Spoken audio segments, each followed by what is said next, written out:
Hi, good evening. Welcome to the Barmy Army podcast. This evening, I'm joined by the songmeister himself, Andy. Andy, how are you doing? Not so bad. Good. And I'm also joined, making his debut tonight, Jonathan. Hello, how are you doing? Good evening. Thank you for having me. Oh, I would say it's a pleasure to have you on, but maybe I'll reserve judgment until the end of the show.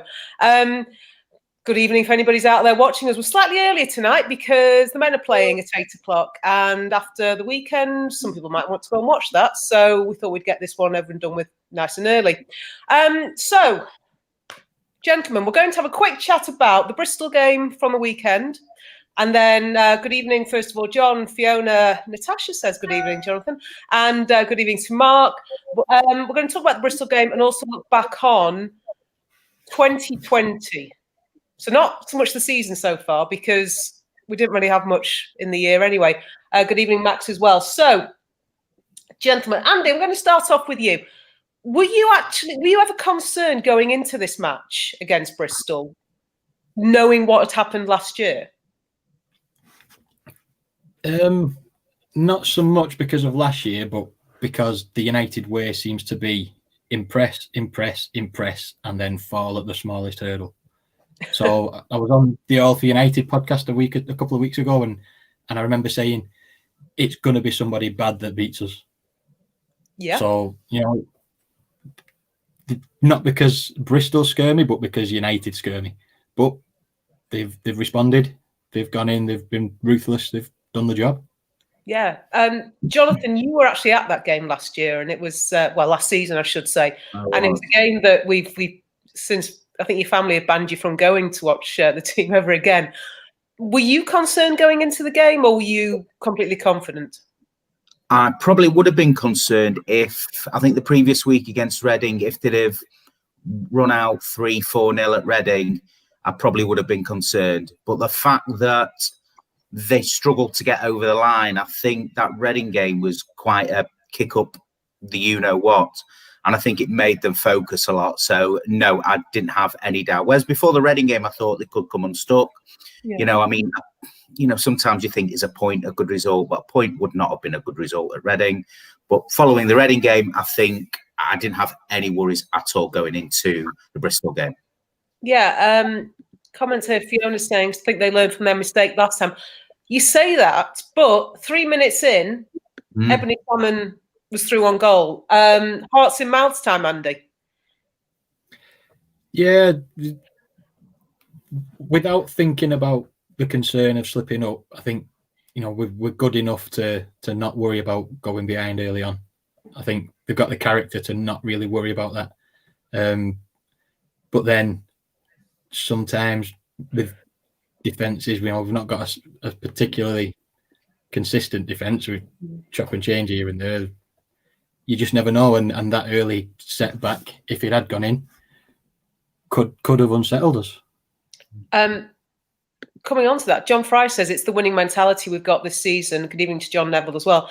Do you think, Jonathan, had we gone behind, unlike last year, because even...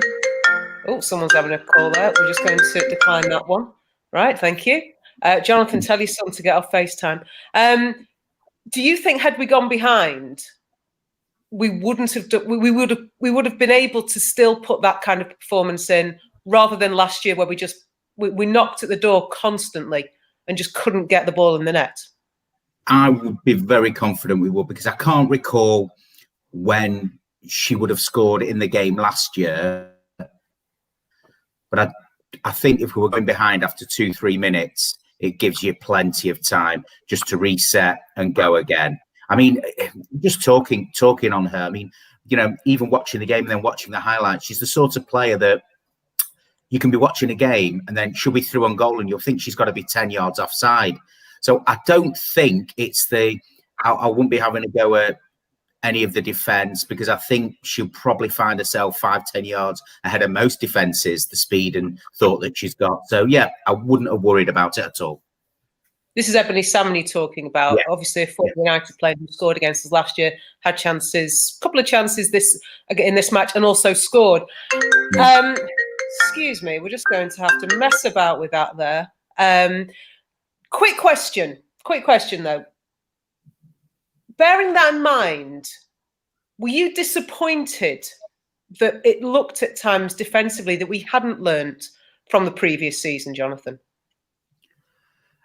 I think not necessarily in this game, but I think defensively, and again, I'm not throwing it all on Millie, because I think I've always championed at you that, you know, what does she have to do to get in front of Millie Bright and Steph Horton in the England team? I do think she has been slightly off the pace this season in quite a few games. And I think that affects the rest of the defence, to be honest with you. So, yeah, it wasn't just a one-off. I think the defence hasn't been, you know, at full pelt. We've had this conversation numerous times about Millie Turner and where she fits in. Andy, for you, was Millie more questionable in her performance on Sunday as opposed to Amy? Possibly, but I think what we can see this season is the depth of talent we've got in attacking players. So that shifts the balance of the team, and they're going to get exposed more often. We've got some good defensive midfielders, but look at the attacking players we've got. It's like we talk about the men. The men play 2 defensive midfielders because our defence is useless. You know, it's that balance, isn't it? But in the women's team, we've got so many attacking players that, you know, Kristen Press is on the bench most of the time. You know, our captain, Katie Zellem, doesn't get a game that often. So fitting in all these attacking players is going to leave the defence a bit more exposed than we're used to. Okay, good point. On the subject of Millie, Mark says that she's never present. Sometimes you can see she needs a rest. John Fry, she looks tired at times. I'm a massive fan of Millie Turner's, and I've never hidden it. But I also think she would agree that she's not hit the heights as consistently this season. And I know there's a lot of people on this podcast who are big, big fans of Amy Turner. And she's played in her more natural position at times this season. Because Abby Mack's been injured, when Abby Mack is fit, fully fit, we know she's coming back, is she walking into that team, if only so that Amy can cover it right back? Because I don't think you're going to find many that say Abby over Amy. Andy? I think it's a fair point. When in the championship, the 2 Turners were the, you know, first names on the team sheet. There was never any question. We always thought in that season, can these players step up to the Super League? And Millie certainly did. We got Abby in. Amy, you expected Amy to maybe hardly play, but she put in some good performances at right back. So I think it's a pretty good problem to have, who you pick, because Abby and Millie, Amy and Millie, you won't complain at either of those partnerships. Amy at right back, Kirsty at right back, you won't complain at that. It's, you know, it's, to be honest, I don't really mind. Play any of them, really. Yeah. Mark says that Amy, Millie plays better with Amy. Marty says that we want TNT at the back. Absolutely. Fiona makes the point here. Last season, Millie was the star defender. I think we'd all agree with that. Amy's put in good performances. Millie doesn't stand out. Maybe actually that's a pretty good point. And maybe that's why we've not seen Millie hit the heights. Also seen a couple of errors that I think we may have led to chances, led to a couple of goals, led to a penalty, certainly against Liverpool. Jonathan, are we keeping Amy in? Is Abby coming back in? What happens in the new year? I think the dynamics with Amy does then cause a bit of an issue because, and again, this is no fault of hers, her attacking play, once she gets over that halfway line and her distribution isn't as good as what potentially Honors can be. I think she is a dead cert central defender, which if you're classing her as maybe the second one and Millie's your Harry Maguire, and then you're going to have your Lindelofs, your Twanzebis coming in alongside him. If Millie's there, then Amy has to be there as well. And I know it might sound a daft thing to say that then Abby's not getting, McManus isn't getting a game, But I think if Amy Turner doesn't play centre-back, she doesn't get in the team. Okay, really good point, actually. Good evening, Namrata.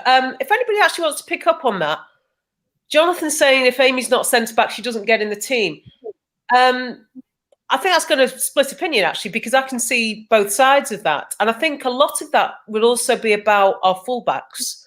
And I think it's a position we've traditionally struggled in and maybe an area of weakness. Now, Honor's come in so far this year, and I think she's really hit the ground running.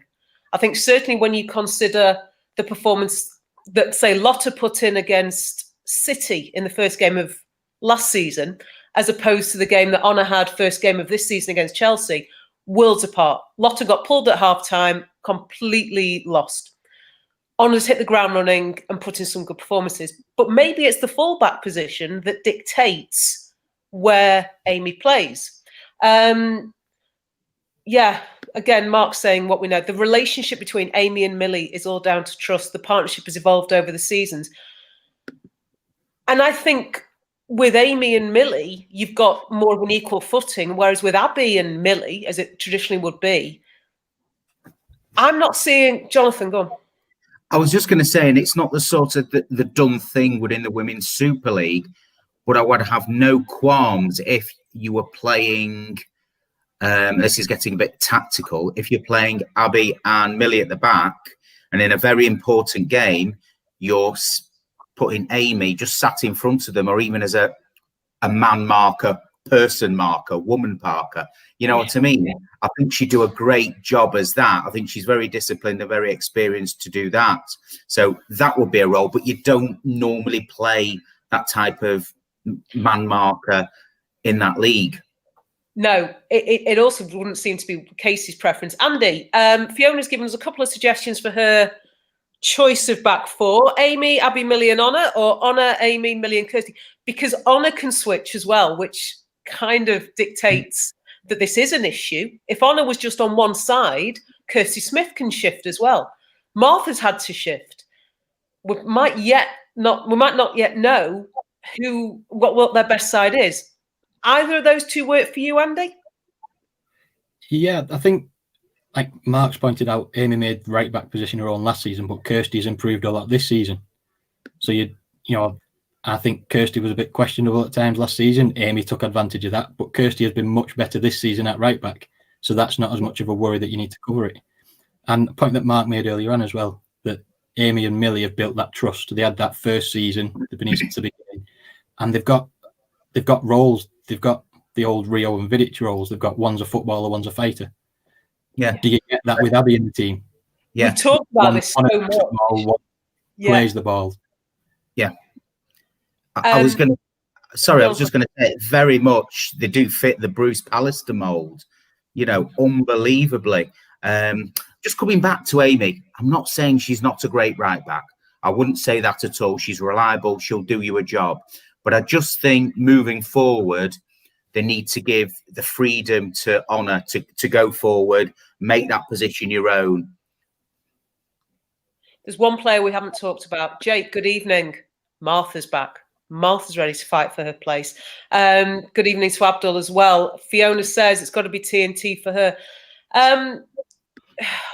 I think this is one of the more positive aspects of the team that we have at the moment, that so often we've thought actually defensively is one of the areas we need to strengthen. And yet we're talking about having options and actually keeping out a regular England international. Now, here's my other point. We're talking about the relationship between Amy and Millie. Millie now seems to be a regular for the England squads. I know they're only training at the moment. There's no competitive matches. If she's making the England squad, is there then the potential for her to form a relationship with Abby? Andy? Of course. Or on the other hand, is the potential for Amy to step into the England squad alongside her? Yeah. Which way do you go? You've got the same question again. But then there's obviously more competition outside of that, those set of three.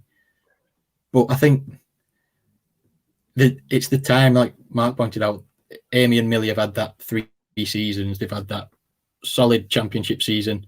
where they've had big games against WSL teams in the cups to get up for. They've built up that. They've come through the ranks, so to speak. So how, you've got to have a quick development of a relationship to challenge that as far as partnerships go. And of course, naturally, naturally. Sorry, Andy, I cut across you there. Carry on. Yeah, if it's not happened yet, because they've had a fair few games together, Millie and Abby. It's not like they've only played a couple of games together. They've had the time. Will it come? I think it says as much as, I'll come to you in a minute, Jonathan. Nobody feels that we're missing Abby Mack right now. Jonathan. Just to throw a bit of a curveball, does Casey ever believe in playing a back three, back five? Okay, this is one of the conversations. I think accommodate. That was something I was going to come on to. Would we ever look at the formation in order to play certain players in certain ways? Abdul's just come in and said Abby's better than Amy for him. Amy, remember, can't play. Yeah, she can't play consecutive matches in short spans. She does have a long-term issue with her back, we believe. Having said that, a couple of times she has played 3 games in a week. Liba says that she doesn't think Abby will continue to get called up. Absolutely. Namrata, to be fair, Abby was really good before she got injured. I don't think United fans have seen the best of Abby Mack. I'll say that, and I'd like to think we would see that soon. Jake, one of you guys mentioned Amy. I think you said Andy. Amy getting a call up to the England team. Yeah, why not? Why not? We're in a very different position now of having players regularly making the England national team. In terms of formations, I think Casey is really set on her 4-3-3. And we've often discussed in podcasts, people will bear me out on this one, a change in formation, but it never seems to happen. It never seems to materialise. I can't see Casey going for 3 at the back. It's just not her way.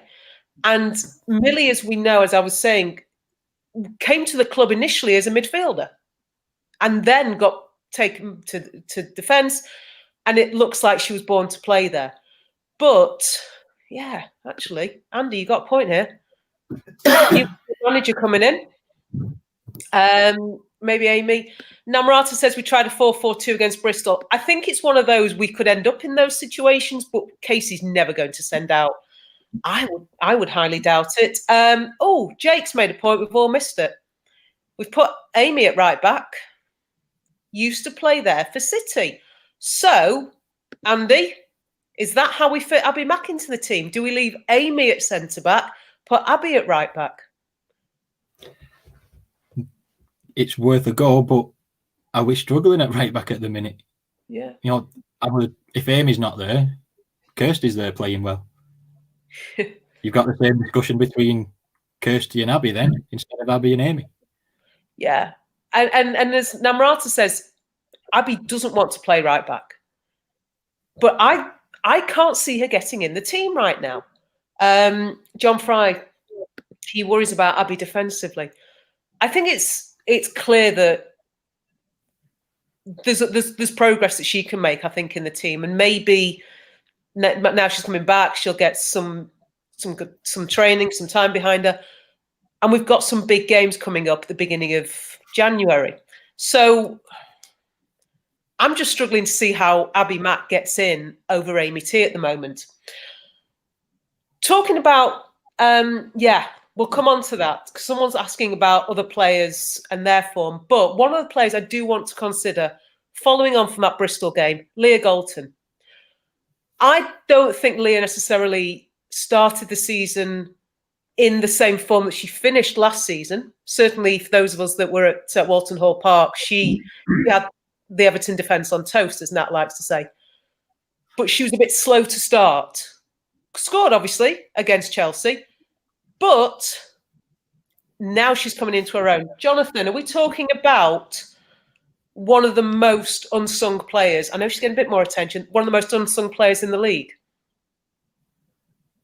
Definitely. She reminds me, I know I keep making comparisons to the men's game, She reminds me of very much of Nanny, who we used to have. Very frustrating at times because I think she has the talent and the ability to be, and I know this is a heck of a comment to make, I think she could go right to the top of the game. I genuinely believe with the pace, she's not grease lightning, but she's a very strong runner. She never gets beaten for pace by a fullback.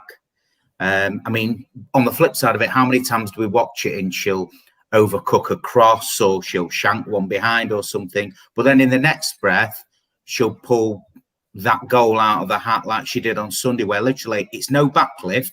It's not like she's absolutely put her foot through the ball, no backlift, bang, no keeper in the world's going to save that. I've always thought from day one she has the talent to go. I don't just mean to the top of a United player. I mean literally world class. Okay. Don't think you'll find many that disagree with you. Namrata says Leah over Tobin at left wing. Mark says it took Leah a few games to get going, but now it's back to business. Fiona says the same. Leah took a bit of time to get going. Marty, she got into a groove playing left back. We forget she's had to cover at left back, and then she's carried on. And Jake, Leah's our best player. In his opinion, we were critical. I know in some of the watch-alongs we were critical of her dip in form because we know what she's capable of. Andy, your thoughts on Leah? I think when I was on the show at the beginning of the season, when we just announced Tobin and Kristen, we talked about what would it do. Would they drag us along and then they'd leave and we'd be stuck with a big dip again? And we said, it depends how Casey uses them. And I think Leah is one of the biggest examples of how the Americans have come in. Or at least Tobin so far has just lifted the bar, and Leah's totally stepping up to it. She's not being dragged along with their talent. She's saying, hang on a minute, I was here first and I'm staying. And if she's got the drive to say, I can do that too, she's doing it. And we've all seen countless times she has the potential to deliver a ball. Jonathan, I know you love to talk about the men's team, but if only another player who's on the United's left wing could put in a ball like that, Ryan Giggs would have had a hell of a lot more assists. Your thoughts, Tom? Yeah, all I was going to say is it is refreshing to watch her, because as opposed to quite a few of the, women in the game previously who have had, and you can tell the way they carry themselves, a high opinion. I don't actually think Leah knows how good she could be. She's very unassuming. I don't think she's got this high opinion of herself. I think it all, even when she scores a great goal, it's almost like she's surprised herself. If she could get a bit more confidence and a bit more self-belief, I just think the world's her oyster. This is definitely one of the areas that has almost led her to be at United, because for anybody who goes through Leah's career, yes, injuries were an element, but she ended up at Bayern Munich. I think she played a game for them and quit. And Casey often says that one of the things she had to do was really get into Leah's head. And she talks about, or has talked about, Leah's confidence and her belief in herself. And Leah is a player, let us not forget, who has rejected an England call-up for whatever reasons, but there's a clear sign of looking to protect what she's got now, whether that's physically or mentally. There is an understanding, it seems at the moment. And on a day, Leah's our best player, Mark says. Looks like she's got a good relationship with whoever's playing left back. Absolutely. Fiona, Leah on the left, Tobin on the right. No defence will be able to cope. I think right now we'd all agree with that. So let's just leave Leah Golden for a minute, because I don't think you'll find any naysayers on her. Leah on the left, Tobin on the right. Is Kirsty Hansen the player who drops out at the moment, Jonathan? Unfortunately, yes. It's black and white for me, yes, it would be. Nothing against Kirsty, nothing against her at all. She's a very term an honest player. You know what you're getting with her, but especially in the form that Tobin's in now. I mean, you never realise before these players came over, that they are proper two-footed players. Yeah. They can do it on either side just as good. So unfortunately, that's just the way it is. Guarding Kirsty, because she's going to step up, and she will always pop up as she did in the derby with a goal. Yeah, my concern sometimes with Kirsty is she can't put great performances together. Very often she'll have a great game, and we think, yeah, get her in. She's got to start the next game. Can't always build on that. Maybe she needs a run of games. Mark says that Kirsty can learn from Tobin. Andy, your thoughts on Tobin Heath? Just wax lyrical about it by all means. Different level. Yeah. And when I say a different level, as I said before, I think it's a different level, but she's not come in and done her own thing, played her own game, and left the rest of the team behind. She has raised the level of everybody else. So she's coming in, showing us how good she is, and she's got the team spirit to lift everybody with her, and that's the key. That's the key from what we were concerned about at the beginning of the season, of the possibility of her doing it all herself and then us being stuck when she leaves. So yeah, brilliant. And the fact that only one of the two Americans is playing a lot so far. What if Kristen steps up as well? Wow. Yeah. I was saying somebody that I think it's a real shame that Kristen's been ill these last 3 games, because I think these are the games she could have got some good minutes under her belt. And I think against Bristol, she'd have probably started, or she'd at least have come on, got a good half an hour, 45 in her. And that's when I think she'd have started to really hit form. Unfortunately, she was the one who came over, and clearly she lacked a little bit more fitness than Tobin. Took her a little bit longer to get in the team, and then she's been put back a little bit. Sorry, just checking a couple of messages. Namrata says here, the thought of Hansen getting subbed on versus tired legs, pressing the defence, 80th minute would be great. And Jake says about Kirsty Hansen as well, feels sorry for a solid player, but she's got 2 world-class wingers. One element for me that has stood out, I don't know if either of you heard this, but after the Arsenal win, apparently Katie Zellum said they were in the dressing room and they're all celebrating, and Tobin said, "This means nothing if we don't go and do it next week against City." Andy, we talked when they just arrived, or when it was news, about what was going to happen after. Are we now also seeing that it's not just the skill, it's not just, and we know Kristen's talked to Alessia Russo about her positioning, so it's the things on the pitch. Is it in here that their biggest, I don't want to use the word legacy, it feels a bit blown up, but is that where their biggest, I suppose, legacy then? Influence. Is that where it's going to be? Influence, I think, is the word. Influence. Thank you, Andy. You see, you're the one with the words. There you go. There's the man.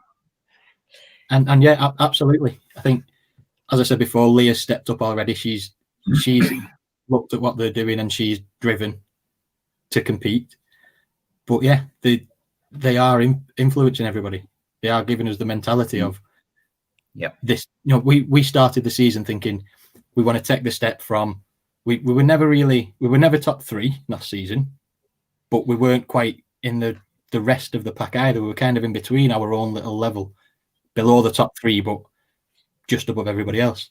And we talked about the goal is break that top 3. Now we're top of the league, and it's mentality that keeps there. I assume the players would have gone into the season not thinking we're going to win the league this year, but thinking let's break that top 3. And when you find yourself at the top of the league instead, it's the mentality that makes you think mid-season, well, we wanted top 3, but hang on a minute, what can we do? Yeah, now they could easily get a bit complacent and think, yeah, we're top 3's nailed on now, but it's not. It's no, keep going, keep pushing. And I'll come on to the issue of title and what is our real aim. Jonathan, simple question, and I asked it to Mark, I think, yesterday. That City game, without Tobin Heath, we don't come back from 2-0 down. Would you agree? Not just for a goal, but I'm talking about here as well, what that goal signified. The Arsenal, the Chelsea, the City game, I think the win, the point and the point. Last season, or even this season actually, without Tobin in the squad or on the pitch, we're not getting 5 points out of those 3 games. I think as much as whatever people want to say about Americans and the American mentality and the American character, it's almost transforming that team. Obviously, Casey has to take some, recognition about what's going on, but I think you can see it. You can see the way the players are reacting to her, the way the players are bonding with her. I think it's a lot more than people see. Okay, a couple of people pick up on comments. Let's go through a couple. Namrata said, last season we'd have settled for 3-0 versus Bristol. With Tobin, 6-1 looked like we'd underachieved. I get that point completely. John Fry, both Tobin and Kristen look happy when they're playing for us. They seem quite content. Yehuda, good evening, says they've brought an elite mentality, a winner's mentality, and I'm sure some of it would stay with the other players. That, for me, will be the thing that I hope stays on with them beyond this season, because there is talk that maybe they won't both go to Louisville, and maybe there's a chance that continues. Even if not, that's something that's going to hopefully stay with us. Just to pick up on your point, though, Jonathan, you talked about that Chelsea game where actually neither of them were available. Mentioned to Jackie for that Chelsea game, huge credit for that point. Jake is a rather large Jackie fan these days, so he's shifted Jane out of his affections. So, Andy, you make a really good point, though. We're talking about Tobin Heath. We've not had anywhere close to the best from Kristen Press. What do you think at this point is realistically achievable for her? We're talking half a dozen goals? Are we talking double figures? Maybe? For Press? Yeah. First, we've just got to get her on the pitch. Okay. But once she's there, with the team playing with the mentality that we seem to have grown into this season, you expect big things. She's got Tobin next to her to, she's settled in. She's making a huge difference already. So that's already her in. She doesn't need to come in, settle in and drag the team forward like we hope that they both would. That's already happened with Tobin and the other players stepping up. So it's all set for her. But I think you also say, even if she does get to full fitness, is she going to play every game? Because Russo's played, 4 games in the league? Yeah. Scored 3? Yeah. You've still got Lauren James, you've still got Sigsworth with a fight up front, sometimes coming in from wide. You're still not guaranteeing that Press is going to play every game, even at full fitness. Yeah.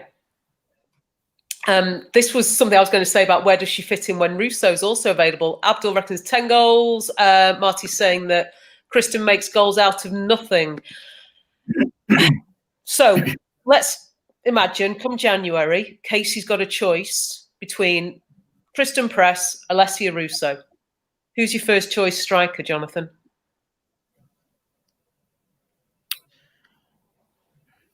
Unfortunately, I've got to base it on game time and what's happened. You can't say to me, Kristen Press is 100% fit. She's firing on all cylinders, ready to go. But then on the flip side of it, you say, well, when is she ever going to get in the team? I think just to contradict myself, I would probably want to get Kristen Press in that team. Okay. I think whatever happens, she's always going to be playing, so to speak, a second fiddle to Tobin. Okay. We're seizing up there on your Wi-Fi a little bit. I think because of the way she hit ground running, that is. Okay. Well, you there, guys? Back.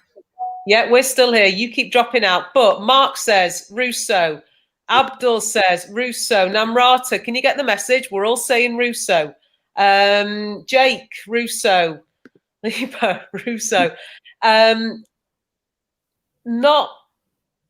Not a lot. There's nobody so far saying, given the choice, Kristen Press gets in over Alessia Russo.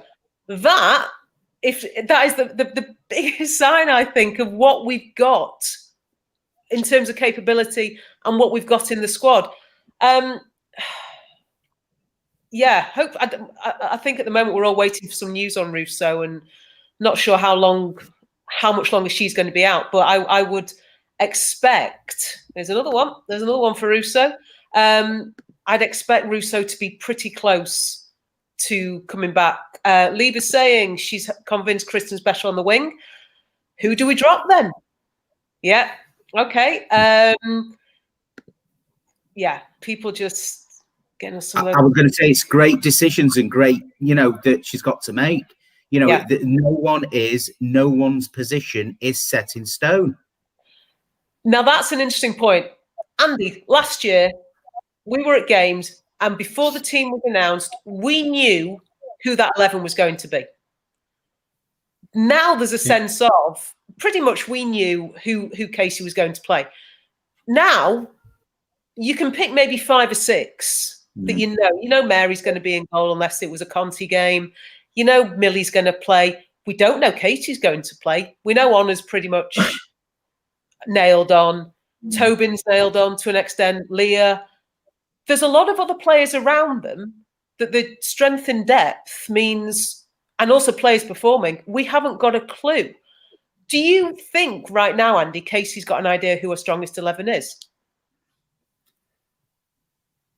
I don't think she's had the chance to try to find out because of the lack of fitness in certain players at certain times. She's never had to choose a first 11 out of a full squad. Is it possible that she could know based on evidence? Probably not. Is it possible that she knows based on the idea and what she knows they're capable of if they play to the potential?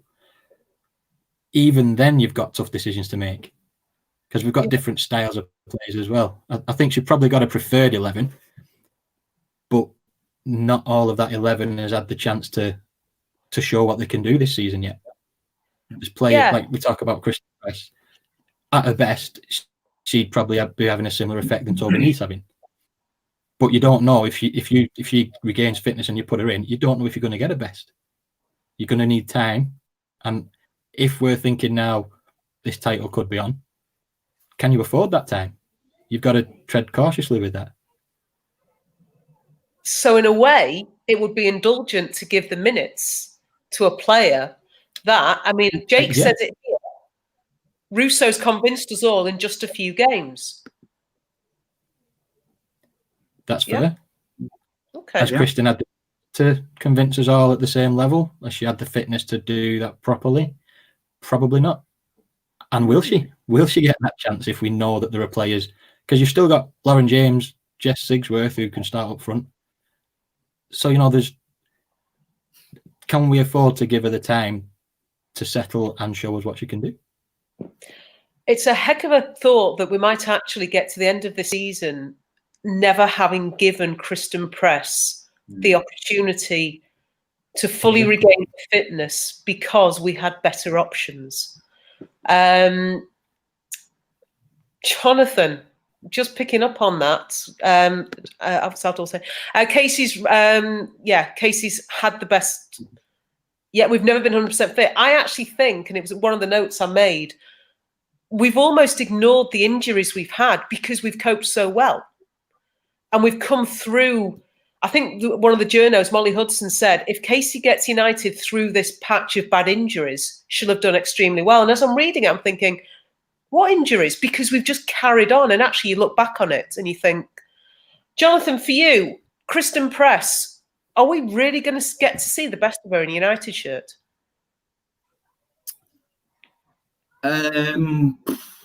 Well, look, off the top of my head, what are we looking at? League games left. Potentially, if the league goes through to the end, as we're all hoping it does, how many league games left are we looking at? We've got everybody left to play. Everybody once, and we got Everton twice. Okay, so there's games in there. There's plenty of games. I think you're going to see probably maybe 2 or 3 starts before now and the end of the season, and maybe half a dozen sub appearances. Okay. There is no pressure. I know this might sound daft when you're talking about World Cup winners and star names. There is no panic button at the moment that needs pressing to get press in the team. Yeah. And this is, for me, mind-boggling, because the thought of Kristen Press coming in and being a bench warmer blows my head. Now, Namrata's picked up on this, and I've written down here, when we move on to talking about 2021, the first 2 fixtures we have in January, away at Everton and away at Chelsea. Those 2 games will give us an idea, because for me, this question of, are we title contenders? I feel we're a little bit like potentially Leicester, when Leicester won the Premier League. We've not been considered. We just keep rolling along. And there came a point where the year Leicester won the Prem, there was this sense of, oh, they'll fall down sometime. And they just kept going. Now, I'm not saying we're going to win it, because I'm still not sure. But I've got that vibe a little bit about us, that we just keep rolling. And you'll get to a point where, at some point, we've got to be taken seriously. Jonathan, are we title contenders? Simple question, yes or no? No, can't give me a maybe. On the stats of it, yes. We're top of the league at Christmas. I know, obviously, you said about Premiership, top of the league, Christmas. They're top of the league. They've played everyone. It's not like they've only played against teams in the bottom 3. So, yeah, they are title contenders. I could say don't get a bit, OTT with all the hype, etc. But, let's go away to Everton. Tough game. They'll be up for it. Let's see where we're at then. I don't see us, especially with the American mentality and Casey, going 3-4 games losing or drawing. I don't think we will do that. So, yeah, we are title contenders. Okay. For once, Mark agrees with you. Namrata also agrees with you. Jake, he hates to be one of those people that jump to conclusions, but he's dreaming now. Andy, I know you've been asked this question before. Mark does make the point, though. Let's just be careful. Andy, are we genuinely title contenders? I think Jonathan said about based on the stats, yeah. But I think beyond the stats, I think we've proved to be a team that responds. We talked about playing against the big 3 last season, and it being clear that while we competed, we stayed close. It was clear that they were superior teams. This season, we've stepped up. We haven't looked out of our depth in either of the games against the big 3. We've won 1 and drawn 2. And I think then you talk about, well, we've got the points on the board, but have we got a big win in us? We've responded with a 6-1 win against Bristol. So I think based on the character in that sense, absolutely. It's not just, well, we're top of the league, so of course we are. It's when questions have been asked, the response has been, yes, we can. Okay. So absolutely. Yeah. At this point, I think it's safe to say we are. Namrata says, we're 1 midfielder short of being really confident. Okay. And then goes on to say, God forbid Jackie gets injured, we're doomed. I definitely think that the Jackie Groningen we're seeing this season is a complete world away from the Jackie Groningen we saw last season, and much more the player we anticipated seeing. And it's going to be really interesting. At the moment, we're running our player of the season, player of the year so far, player of the season so far poll. I think we're up to the 2nd heat, and I'm really looking forward to seeing how that develops and who comes through, because I think Jackie won the 1st heat. It's on Twitter, so if anyone's missed it, go and check that out. It's running all the way up until the team are back against Everton.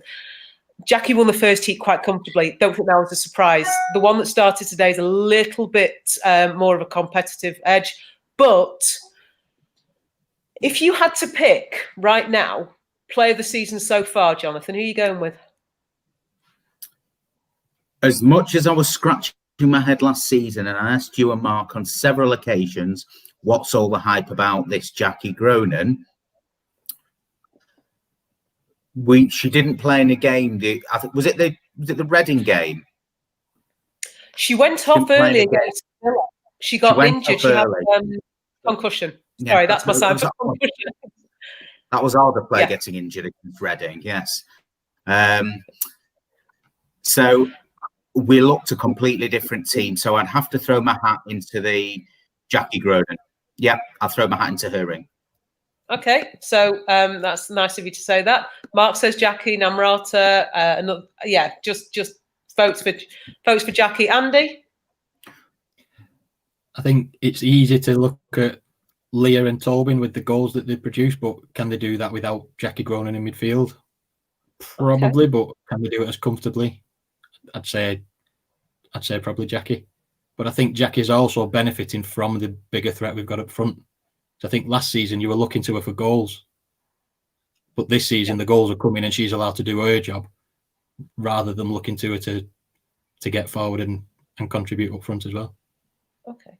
Jonathan, I'll come back to you in a minute. I know I can see you itching to say something. Jake said goes for Jackie. Got other votes for Jackie. Not here. No, there's nobody in here who's saying anything other than Jackie Gronin. Jonathan, you want to say something?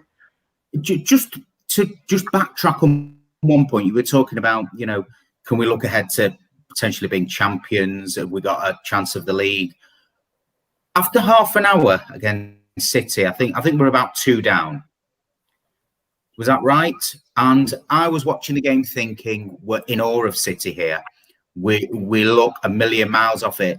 But at the end of that match, we were the only team that was going to win it 3-2. And I turned around. I don't know if I turned around to you or one of my kids and says, we could be on it this season. Now, that game, okay, City were the better team in the first half, to pick up on your point. But they only got second. Yeah. Without question. They only got their second literally on the verge of half-time. Right. 2-0, that was a more realistic scoreline. And it could have done us in. Now, that's also a question of mentality. Okay, so here's my question. I know I've asked this on the pod.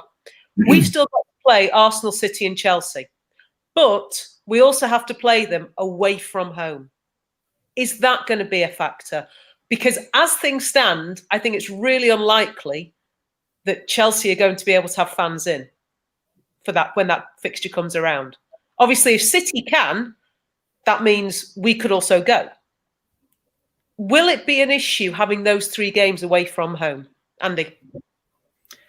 I think with us talking about the mentality, maybe we'll thrive on it. Go into the Lions' Den, show them what we've got. Will it phase us? We've got the players, we've got the mentality to say, yeah, we'll come to your backyard. Doesn't bother us. Bring it on. Okay. Jonathan, I'm just going to backtrack because I know you've enjoyed backtracking tonight. But Fiona wants to know, who would you compare Jackie to in the men's team? Another player. Yeah, no, I'm not stuck. Another player who at first I didn't quite understand what the whole furore was about him, but very much a Michael Carrick. Get him on the ball, get him playmaking. That type of player. I think he could literally put your foot on the ball, middle of the pitch, and just direct the game. Okay. You don't agree with that look on your face. No, definitely not great. I think she wanted to say Pogba because she knows how much you love Pogba. Mark says, going back to those 3 games, yeah, okay, thank you. Gives us an advantage if no fans are in. Do you agree, Jonathan? Chelsea without fans, better for us? Also, my only queries about playing away from home in the Super League are the pitches. As long as you're playing on a decent pitch, I mean, none of them are going to have pitches like the Tranmere debacle. As long as the decent pitches, the Boreham Woods at the City Academy, etc., I don't see an issue. I really don't see an issue at all. Mentally, is that the next step? We've already broken some of those barriers this year. The fact that we scored against Chelsea, then we took a point off one of the big 3. We drew. Is doing it at their place, though, the next thing, Jonathan? Yeah, it is. It is, but the mentality they've shown, there's already been a massive progression in mentality. Last season they were never going to beat Arsenal 1-0.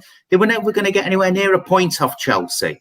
They were never going to get a point off City. The mentality, and again, we'll come back to the Americans and Casey, it's grown immensely. And I think, as Andy said, they will thrive on that. Because when you're not, I know it might be daft, if we're going to these places as, top dog, number one in the league, it's a hell of a lot of pressure on Chelsea and Arsenal and City to perform. Yeah, and that's the point Namrata made. I just put that comment up there. The top three will be under more pressure, particularly if they're at home as well. We're not going to fold. Okay. Also, just one before that, we've got more confidence now at the beginning of the season. But Jonathan Mark wants to say you hated Carrick. Anyway, just moving on. So psychologically, we're ready for a title battle. Do you reckon, Andy? It feels like it. Okay. We've played against the top three, so to speak, and I think despite the game of two halves cliche with the City game, I think before that match you say if we don't win we're disappointed. Yeah, I think Arsenal you expect to struggle more, but we beat them. Yeah. Chelsea we didn't know what we were when we played Chelsea, but after the game we had a much better idea, and that set the tone. I think for we've drawn, but we have been well worth at least that draw. If we'd have drawn with Chelsea last season, it would have been a smash and grab. We've scraped a point against them. This season, it was we were in that all the way through. Yeah. That Chelsea game came first in the first game of the season. We were at bare bones. You look at that squad and you look at who Casey named. The fact that we had Jackie on the bench because she was the only player that Casey could bring on to do something. We were down to bare bones. And actually, in that first half, I think if not for Sam Kerr being questionable, they'd have been out of sight. But we hung on in there, and on a different day, they'd have won 3-0. But we came out of that with, for me, it's still one of the best moments of the season, that goal that we scored against Chelsea. Do you think we'd be in this battle where we are right now, though, Andy, had we not got a point out of that game? I think it would have been a much bigger test of character. I think that was such a boost. It was a message to ourselves to say, we are here. We're not knocking on the door now, we are here. And we've carried on from that. And it could have been such a different story. It would have been such a bigger test of the mentality to get beat in that match and then go on the run we've had and be at or near the top of the league. Okay. Talking about other teams. Good evening, Nat. She thinks that Joe Montemurro, the Arsenal manager, has lost the dressing room. Lieber says there's rumours of unhappy Arsenal players. That could be a factor. There's also a comment further on that I missed about fixture congestion and also Champions League, because City had their game postponed from last weekend. Chelsea also didn't play. So those could start to mount up for these teams. And also, if you get to a point where, as we had last year, you have any games that get cancelled, obviously COVID's an issue, that's postponing games. If there's anything else in January that gets postponed because of a dodgy pitch, that's adding more and more in. Mark makes a nice point here. We got our feet under the table last year, now we've announced ourselves. Yeah, I think it would have been interesting to see where we'd have got to had the season finished naturally last year. Namrata says there's some pictures of our players still training. They're not having a full break. Jonathan, go on. You've got to say something here. I'm just going to come back to it seems as though there's this big aura. And as someone who's only come on to, within the last couple of years, the Women's Super League and the Championship scene behind you guys, there seems to be this massive aura about your Chelseas, your Cities, your Arsenal. Lucy Bronze, what a great player. All these great, and I speak to you most weekends and I say to you that I've seen Arsenal on BT and I've seen Chelsea, and there is nothing that you watch and think, that frightens me. Nothing at all. You said this repeatedly to me, that you're just not impressed. But here's another question. You might not be impressed with the big three. Do you think we've hit our stride yet? Do you think we've hit top gear? I think we've shown, I wouldn't say top gear as in ability skill-wise, but I think top gear mentality. We've moved into that. December was a massive month. I said to you at the start of December, we've got 3 games that you shut your eyes, on paper, 9 points. We know it's not always the case. Yeah. But I think getting those 3 victories, and I think another thing that people need to think about is from the last game that they played at the weekend, they want to enjoy this break. I think the break has come at a great time. Recharge and you go again. I really do think the break is a great thing for us. We have an issue sometimes with the team not always coming back well from a break, and there being a lack of momentum. Obviously, the momentum is broken up, and that can often interfere. Andy, having Everton away, bearing in mind what happened in the Conti only a matter of a week ago, and also the edge with Willie Kirk and anything else that's on with Everton, is that the perfect match for us to come back to in order to say to this team, you've got to be on it straight away? So whatever momentum we may have had, we've now lost, obviously, those girls have got to be on it straight away. I think so. And the fact that we lost that game to him, I mean, you look at that game as a standalone game with, it was a meaningless game. Do we want to see us go all out for it and get the win just because we want to beat Everton, despite the type of game? Have we now got the mentality that says we've got bigger things than this? This is gone. We've got bigger things to focus on than this.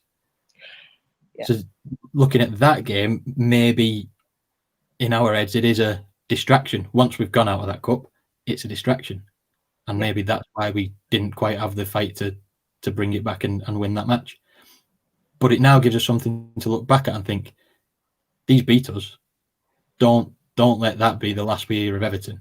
Don't let that be where we stand with Everton now. First game back, show them who's boss. They're not they're not for the league. They're not knocking on the top 3. We are. So you've got that to. I absolutely assume that Casey is going to use that as a driver to motivate us in that first game back. Absolutely. If indeed Casey has to give a team talk for that, and most of the comments are about that. Just going back to the league, Jake's making the point, we're taking advantage of City having a hit and miss season. We're 4 points above Arsenal. He thinks it's us or Chelsea. We just need to stay focused when playing away. And John Neville said points on the board. And I think we'd all agree, just get the points on the board. And actually, had you given United fans the option in this run of the games we had in December, we had the 4 games, the 3 in the league, 1 in the cup. And if you said you can have 3 league wins and we can go out of the cup, I think every one of us would have said, we'll take the 3 league wins. We were already out of the Conti. That was done and dusted. We got what we wanted. Gentlemen, I could carry on with this all night, Definitely. actually. Donny van der Beek's warming up and I can see it out the corner of my eye. Not that he's in my garden, it's just that the TV's on. I want to thank you both very, very much for joining me. Everybody who's in the comments, everybody who's watched, thank you very much for joining in. Next week, we've got a slight change. Next week, we're going to look back on the calendar year. We're going to look back on the season so far. We're going to have a few of the familiar old faces popping in to say hello. So, yeah. Come and join us for that. I think we're on the normal 7 o'clock on Wednesday. I haven't checked yet, but that's the plan for that one. But yeah, just keep an eye on the socials. And also, like I say, the player of the season so far polls. We're up to Heat 2, Heat 3, I think it's on Wednesday. Keep an eye on those. But yeah, Andy, Jonathan, thank you both very much for joining me. Everybody who's been out there watching and leaving messages, thank you very much. Yeah, take care. Have a very Merry Christmas, everybody, and we'll see you in a week's time. Thanks. Bye-bye.